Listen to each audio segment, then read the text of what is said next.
Good morning class. This is your next video of chapter number 2nd. Now the next topic is fractional distillation. जो हमारा fractional distillation होता है वो simple distillation से different होता है। फर्स्ट आप देख रहे होंगे कि ये जो कॉलम है, ये वाला जो कॉलम है जिसमें आपको ये ग्लास बीड्स दिखाई दे रहे हैं, ये इस प्रोसेस में एक्स्ट्रा होता है। इसको हम क्या बोलते हैं बेटा? Fractionating column. जो कि इसमें आपको ये दिखाई दे रहे हैं गोल गोल, इनको हम क्या बोलते हैं? Glass beads.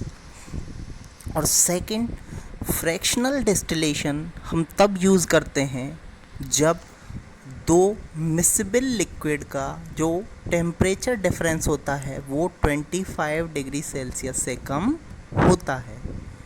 तो ये जो दो डिफरेंस हैं ये मेन डिफरेंस होते हैं सिंपल डिस्टिलेशन में और फ्रैक्शनल डिस्टिलेशन में। अब हम यहाँ पर जो एग्ज़ाम्पल ले रहे हैं मिक्सचर का, उसमें ये जो मिक्सचर है ये किसका बेटा? इथेनॉल प्लस वाटर का। आपको पता है कि वाटर का जो बॉइलिंग पॉइंट होता है वो होता है 100 डिग्री सेल्सियस, जबकि जो हमारा इथेनॉल होता है उसका बॉइलिंग पॉइंट होता है 78.4 डिग्री सेल्सियस। इसलिए हम यहाँ पर फ्रैक्शनल डिस्टिलेशन टेक्निक का यूज़ करते हैं। अब हमने इथेनॉल प्लस वाटर का मिक्सचर यहाँ पर रख दिया।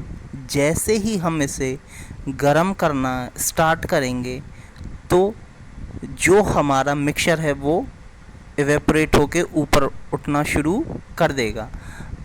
अब हम थर्मामीटर की सहायता से टेम्परेचर मेंटेन कर सकते हैं। जैसे ही हम यहाँ हीट देना शुरू करेंगे तो हीट धीरे धीरे कहाँ ट्रैवल करेगी? ऊपर की तरफ करेगी। तो आपको पता है कि जैसे जैसे ये ऊपर जाएगा तो जो टेम्परेचर है वो कम होता हुआ चला जाएगा। मान लीजिए यहाँ पे टेम्परेचर ज़्यादा है, यहाँ पे और कम हुआ, यहाँ पे थोड़ा और कम हुआ।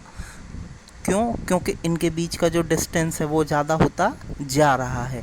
अब आपको पता है कि जो इथेनॉल है उसका बॉइलिंग पॉइंट कितना बेटा? 78.4 डिग्री सेल्सियस। तो हम इस टेम्परेचर को उसी के हिसाब से मेंटेन करेंगे कि जो हमारे वेपर हैं वो जो दोनों के वो सेपरेट हो जाएं। अब जैसे जैसे हम इसे गर्म करना स्टार्ट करेंगे तो क्या होगा बेटा? ये जो मिक्सचर है ये इवेपोरेट होके ऊपर उठना शुरू कर देगा। अब यहाँ पे टेम्परेचर थोड़ा ज़्यादा होगा, ऊपर जाएंगे थोड़ा और कम होगा, ऊपर जाएंगे थोड़ा और कम होगा। तो आपको पता है जो वाटर का बॉइलिंग पॉइंट है वो कितना होता है? 100 डिग्री सेल्सियस, जबकि इथेनॉल का बॉइलिंग पॉइंट कितना है? 78.4 डिग्री सेल्सियस। तो जैसे जैसे टेम्परेचर यहाँ पे कम होगा तो जो वाटर है वो वापस से लिक्विड फॉर्म में आ जाएगा। क्यों? क्योंकि इन ग्लास बीड्स का जो काम होता है ये क्या करते हैं? ये सरफेस प्रोवाइड करवाते हैं वेपर्स को कूल होने के लिए, यानी कि ठंडा होने के लिए, और उन्हें वापस से कंडेंस कर देते हैं, यानी कि वेपर को वापस से लिक्विड में चेंज कर देते हैं। तो आपको पता है वाटर का बॉइलिंग पॉइंट ज़्यादा था, तो जैसे जैसे ऊपर गए टेम्परेचर कम हुआ, टेम्परेचर कम हुए तो जो वाटर है वो इथेनॉल से पहले ही लिक्विड में कन्वर्ट होना शुरू हो जाएगा, क्योंकि उसका बॉइलिंग पॉइंट क्या है? ज़्यादा है। जबकि इथेनॉल का बॉइलिंग पॉइंट था 78.4 डिग्री सेल्सियस। तो हमने यहाँ थर्मामीटर की सहायता से इसे इसी तरह से मेंटेन किया। जो इथेनॉल के वेपर थे वो इन ग्लास बीड्स को क्रॉस करते हुए यहाँ से इस वाटर कंडेंसर में आ जाएंगे और जो हमारे वाटर के जो वेपर थे वो कूल होके वापस से इसी बीकर में आ जाएंगे। तो इस तरह से जब इथेनॉल के वेपर यहाँ से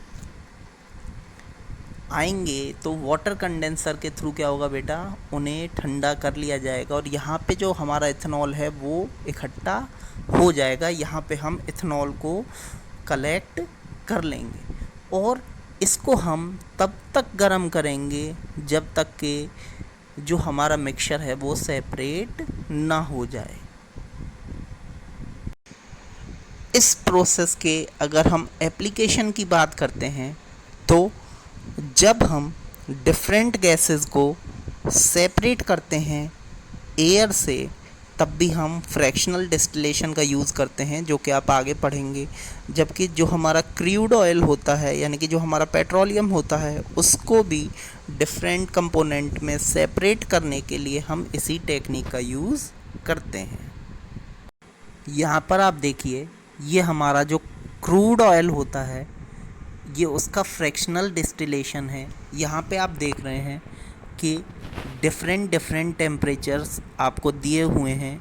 जैसा कि मैंने आपको वहाँ पर भी बताया था, जो हमारा फ्रैक्शनेटिंग कॉलम था वहाँ पे जैसे जैसे आप ऊपर चलते चले जाएंगे जो टेम्परेचर है वो कम होता हुआ चला जाएगा। इसी तरह से आप यहाँ पे देखिए कि यहाँ पे 350 डिग्री सेल्सियस है और ऊपर जैसे जैसे हम जा रहे हैं यहाँ पे 25 डिग्री सेल्सियस है। तो इस तरह से डिफरेंट टेम्परेचर पर हम डिफरेंट कंपोनेंट को सेपरेट कर लेते हैं।